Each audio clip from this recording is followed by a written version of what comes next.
Saudari-saudara yang terkasih, kalau kita mengikuti dengan baik bacaan dari sabda Tuhan hari ini, kita akan menemukan alur cerita yang sedikit berbeda.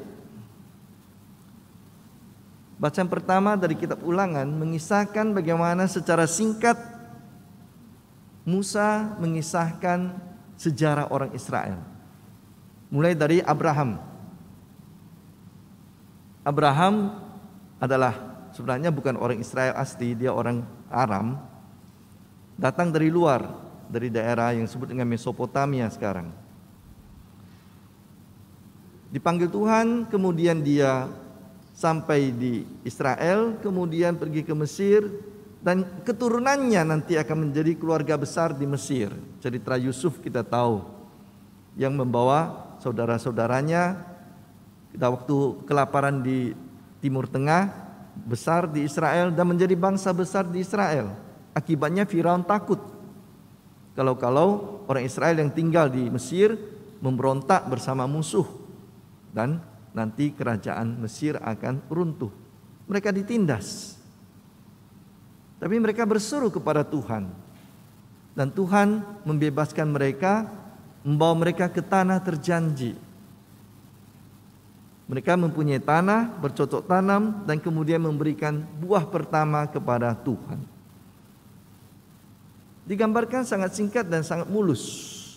Tuhan melindungi perjalanan Abraham, Tuhan melindungi orang-orang Israel di Mesir, melindungi mereka dalam perjalanan di padang gurun, memberi mereka tanah, dan akhirnya orang Israel membalas dengan mempersembahkan buah pertama dari hasil panen, buah sulung kita sebut.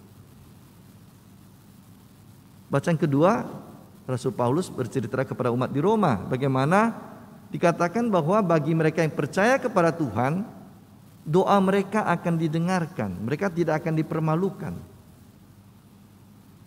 Seolah-olah semuanya beres saja, singkat. Tetapi dalam kenyataan hidup tidak selalu serba beres. Hidup tidak selalu serba mulus. Ada saja hal-hal yang membuat kita merasa kadang-kadang gelisah, merasa kurang, merasa Allah seperti jauh dari kita, merasa dalam pencobaan, jatuh. Hidup mempunyai proses yang tidak selalu seperti dongeng. Yang happy endingnya bisa kita terka.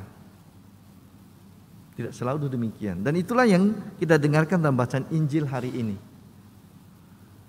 Yesus dibaptis dan dalam kuasa Roh Kudus dikatakan dia dibawa ke padang gurun. Dan di padang gurun Yesus berpuasa 40 hari tidak makan. Tentu lapar. Kita saja berpuasa 1 hari sudah kelaparan rasanya, kan itu. Yang kemarin Rabu Abu, siapa yang berpuasa akan merasa 1 hari saja sudah lapar, apalagi 40 hari. Dan dalam keadaan lapar itulah iblis datang mencobai Yesus. Pencobaan yang tidak gampang. Pencobaan pada titik lemah kita. Pada titik lemah Yesus saat dia lapar, diberi tawaran untuk mengubah batu menjadi roti. Jalan instan. Yesus bisa saja. Anak Allah, apa yang tidak bisa dibuatnya? Membangkitkan orang mati pun bisa. Apalagi hanya sekedar mengubah batu menjadi roti. Tapi Yesus tidak mau mengambil jalan instan. Manusia tidak hidup dari roti saja, tapi dari setiap sabda Allah.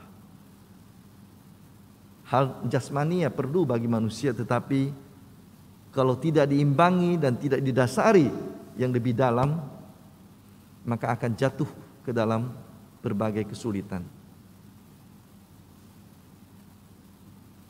Kita tidak mau mengadili orang. Coba lihatlah sekarang Indra Cairns itu, yang mengatakan bahwa Allah pun mungkin sulit memiskinkan dia saking kayanya, kan itu. Dan sekarang apa yang sedang terjadi? Dia dalam ancaman bahaya dimiskinkan oleh polisi. Manusia tidak hidup dari roti saja, tapi dari setiap sabda Allah. Tawaran kedua, manusia mencita-citakan kemuliaan, hormat. Orang bertunduk depan dia. Kita lewat semua orang begini. Kita datang semua tempat pertama. Disebutkan nama kita terus menerus. Semua kerajaan dunia akan kuberikan kepadamu jika engkau menyembah aku. Manusia hanya menyembah Tuhan Allah, bukan yang lain-lainnya. Bukan uang, bukan harta, bukan pangkat, bukan gelar. Meskipun penting, tapi bukan itu yang terutama. Ketika manusia menyembah uang, harta, kemuliaan, kehormatan, maka muncul macam-macam kejadian. Sampai bisa saja orang bunuh diri karena depresi.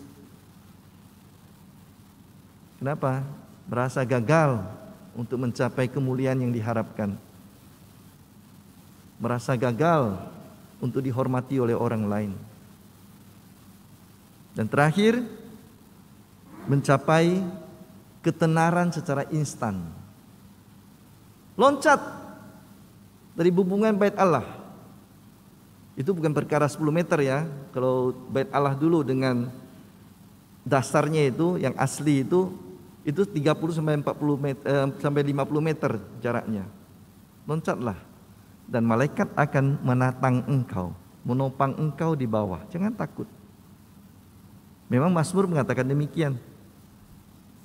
Malaikat akan menopang engkau. Engkau anak Allah, tak mungkin engkau akan cedera. Dan semua orang akan wah, viral nanti kemana-mana. Viewers nanti 1 miliar langsung. Membuat konten. Seperti sekarang kan banyak orang begitu. Demi konten akhirnya mati ditabrak truk. Itu banyak anak muda gitu ya, anak-anak kecil. Mencari ketenaran dengan cara instan. Akibatnya maut yang dihadapi. Yesus tidak. Jangan mencobai Tuhan Allahmu. Tuhan memberikan kepada kita akal pikiran, tenaga. Membuat sesuatu dengan proses, tidak instan. Dan bacaan Injil hari ini justru mengajarkan sisi lain dari hidup kita, bahwa untuk mencapai sesuatu yang sungguh berharga, iman kita, kemurnian, kepercayaan kita, keyakinan kita, cita-cita yang tinggi, itu tidak bisa datang dengan cara jalan pintas. Tidak ada jalan instan untuk mencapai sesuatu yang sungguh berharga dalam hidup. Karena nanti akan muncul apa? Korupsi, suap, pencurian, dan taktik-taktik yang lain-lainnya. Mencontek, plagiat. Itu semua adalah akibat dari orang yang ingin mencapai jalan instan dalam hidup.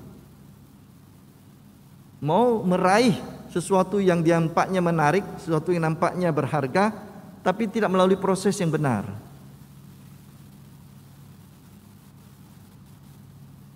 Mau dibaptis misalnya, tetapi tak usah belajar ya pastor ya. Saya kan biasa sudah datang ke gereja tiap hari, saya sudah tahu kok bacaan kitab suci. Yang kamu dengar hanya bacaannya, maksudnya apa? Maknanya apa? Ya, tidak tahu. Oh, saya tahu tuh peraturan gereja, peraturan agama, peraturan ini. Ya dengar peraturannya, tapi isinya di belakang itu apa? Nah, ketika orang mau instan dengan iman kita, maka jangan heran bahwa tiba-tiba dia hilang ke gereja tetangga kan gitu, atau ke agama sebelah, karena ada tawaran lain, karena ada bujukan lain, dan dia tidak punya dasar. Jadi jangan heran mengapa ada tahap-tahap 1, tahap 2, dan kemudian ada permandian beberapa bulan, karena memang kita ingin menghargai iman yang mau kita peluk. Sama dengan saudara-saudari juga yang membaca kitab suci, yang perlu proses untuk mengerti bacaan tersebut. Yang dianjurkan oleh gereja tidak hanya datang ke gereja untuk berdoa waktu hari Minggu, tapi juga ikut dalam kegiatan-kegiatan yang penting untuk pendalaman misalnya iman, kitab suci, atau kegiatan-kegiatan rohani. Dan itu semua memperdalam, memurnikan perjalanan iman kita, memperkuat hidup rohani kita, dan membuat kita kuat bertahan dalam perjuangan hidup. Tidak tergoda untuk mengambil jalan instan, jalan pintas dalam banyak hal. Yesus berpuasa 40 hari, meskipun dia anak Allah, justru untuk memurnikan perjuangannya untuk menebus manusia dari dosa. Kalau Yesus tidak melatih dirinya selama 40 hari sebelumnya, kemungkinan dalam perjalanan dia akan gampang untuk ditantang dan kemudian merasa sombong dan kehilangan arah dalam misinya. Tidak lagi mengerjakan pekerjaan Bapa, tapi mengerjakan pekerjaan dirinya sendiri. Tapi Yesus justru melatih dirinya 40 hari. Dan di awal sudah melatih dirinya untuk tidak mengambil jalan instan, jalan mudah, jalan gampangan. Dan karena itulah Yesus mampu bertahan menghadapi penghinaan di salib. Karena dia sudah melatih dirinya dari awal untuk itu. Dia menunggu 30 tahun untuk mulai bekerja. Tidak langsung pada usia belasan tahun langsung menjadi penyelamat dunia dan akhirnya hilang arah. Apalagi orang muda kan gampang hilang arah. Yesus menunggu 30 tahun untuk mempersiapkan dirinya, dan memulainya pun tidak mudah. Dengan puasa 40 hari dan berjuang 3 tahun bersama dengan para muridnya, sampai dia mampu menebus kita dari jeratan dosa dan maut di atas salib. Itu suatu proses panjang, saudara-saudara. Jangan kita pikir bahwa Yesus cepat begitu saja langsung menjadi dia seperti dia sekarang tanpa suatu perjalanan panjang. Dia menunggu, sabar, melatih dirinya, sabar, dan semuanya itu di dalam tuntunan Roh Kudus. Bukan dengan keinginan dirinya sendiri, bersama dengan Roh Kudus menjalankan kehendak Bapanya. Saudari-saudara terkasih, kita melihat perjuangan kita masing-masing. Untuk mencapai gelar tertentu S1 kita berjalan dalam sekolah itu sekian belas tahun, kan itu. Kita menulis skripsi paling tidak 1 tahun. Kita sebelum menikah kita masih berkenalan dengan seseorang sekian lama. Tidak kenal 2 bulan, 3 bulan langsung menikah. Tidak. Dan setelah menikah pun kita masih belajar terus menerus tentang pasangan kita. Dan itu seumur hidup juga. Sama dengan kami. Bukan berarti setelah kau kekal atau setelah tabisan semuanya serba beres. Belum. Itu baru langkah awal. Harus didalami, bukan harus dicobai, harus diperdalami, harus dimurnikan terus menerus. Sampai kapan? Sampai detik terakhir. Yang pikir bahwa nanti usia saya 70 tahun, 80 tahun pasti sudah aman. Belum tentu. Selama nafas kehidupan masih ada di sini, pikiran manusia selalu masih bisa berubah. Hati manusia masih bisa berubah. Bagaimana kita mampu setia dalam komitmen kita sebagai seorang bapak, ibu, orang tua, orang Kristen, karyawan yang baik, imam yang baik, biarawati yang baik, berjalan bersama dengan Yesus di dalam bantuan Roh Kudus. Jangan mengandalkan kekuatan diri sendiri, karena kita pasti akan runtuh. Kita pasti akan gagal kalau hanya mengandalkan kekuatan diri sendiri. Roh Kudus menuntun Yesus dari awal sampai dengan akhir. Dan roh itulah yang dicurahkan kepada kita, supaya kita mampu kuat bertahan seperti Yesus, tidak jatuh dalam jalan instan, tidak mencobai Tuhan Allah, tidak mencari ketenaran dan kemuliaan melalui jalan-jalan yang tidak baik, jalan belakang, jalan pintas. Bukalah selalu hati kita kepada Roh Tuhan,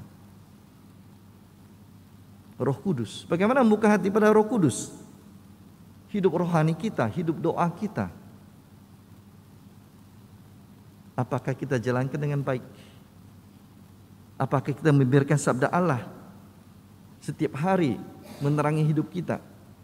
Atau hanya berita-berita hoax dari WhatsApp atau dari Twitter atau dari Facebook yang menghantam kita? Bagaimana kita melatih diri kita seperti atlet supaya sungguh-sungguh tetap mampu kuat dan menjadi juara dalam hidup? Dia melatih diri setiap hari. Jangan pikir atlet itu langsung dapat medali emas, juara 1 tanpa latihan. Tiap hari mereka berjuang latihan berjam-jam, tanpa ada pertandingan, latihan terus. Kita mampukah melatih hidup batin kita, hidup iman kita, supaya kita kuat seperti Yesus? Hati kita harus selalu terbuka kepada Roh Kudus. Rendah hati, setia dalam doa, setia dalam tindakan-tindakan baik, dan demikian menjadi kebiasaan kita, menjadi akhirnya habitus kita, kodrat kita. Sehingga puasa, pantang, amal kasih bukan sesuatu yang berat lagi untuk kita, tapi menjadi suatu kehidupan gerak-gerik kita, habitus sifat kita. Dan itulah yang menunjukkan kita sungguh orang Kristen yang percaya kepada Tuhan, anak Allah yang memuliakan Allah Bapa dengan hidup kita. Amin.